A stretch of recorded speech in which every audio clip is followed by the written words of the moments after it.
कक्षा 9 गणित वाले प्यारे बच्चों, गुड मॉर्निंग।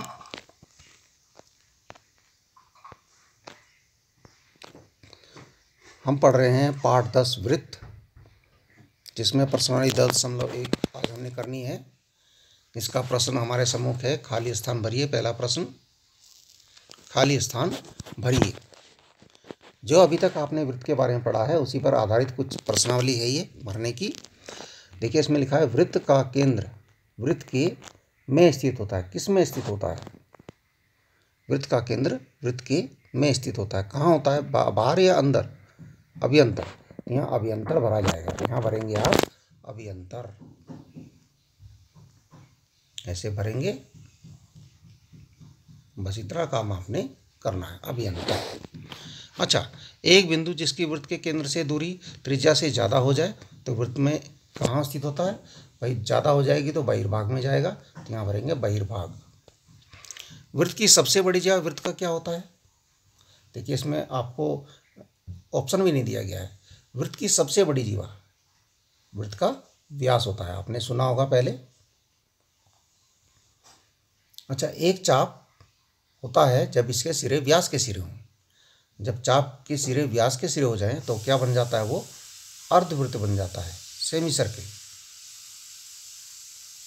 अर्धवृत्त बन जाता है।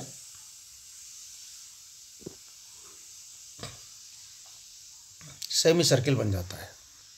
अच्छा, वृत्तखंड एक चाप तथा के बीच का भाग होता है। वृत्तखंड किस किसके बीच का भाग होता है? चाप और जीवा के बीच का भाग होता है। अच्छा, एक वृत्त जिस तल पर स्थित होता है उसे कितने भागों में बांट देता है? 3 भागों में बांट देता है। भाई 3 भाग होते हैं। एक हो जाता है बहिर्भाग और वृत्त और अभ्यंतर, ठीक है ना। अच्छा, अब देखिए, इसमें लिखिए सत्य असत्य। केंद्र को वृत्त पर किसी बिंदु से मिलाने वाला रेखाखंड वृत्त की त्रिज्या होती है। केंद्र को वृत्त के किसी बिंदु पर मिलाने वाला रेखाखंड वृत्त की त्रिज्या होती है। ये बात बिल्कुल सत्य है। आप लिखेंगे सत्य। दूसरा, एक वृत्त में समान लंबाई की परिमित जीवाएं होती है। समान लंबाई की तो बहुत सारी जीवाएं हो सकती हैं उसमें, तो परिमित नहीं, अपरिमित होती हैं। ये असत्य। अच्छा, यदि एक वृत्त को 3 बराबर भागों में बांट दिया जाए तो प्रत्येक भाग दीर्घ चाप होता है। 3 बराबर भाग हैं, दीर्घ और लघु से मतलब ही नहीं है, सब बराबर हैं। तो ये भी आपका सत्य नहीं है, ये असत्य है।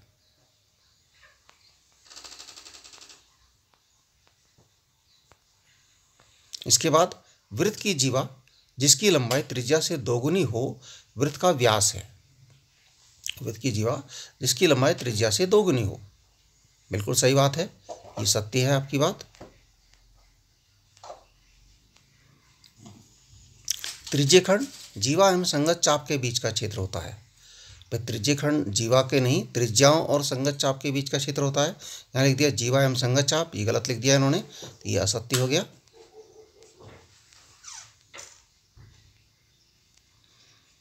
वृत्त एक समतल आकृति है,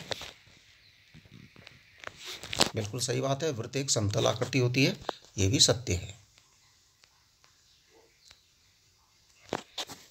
ठीक है, वृत्त एक समतल आकृति होती है, गोला समतल नहीं होती, लेकिन वृत्त एक समतल आकृति होती है। ठीक है, तो इतना काम है, आप इसको पूरा कीजिए।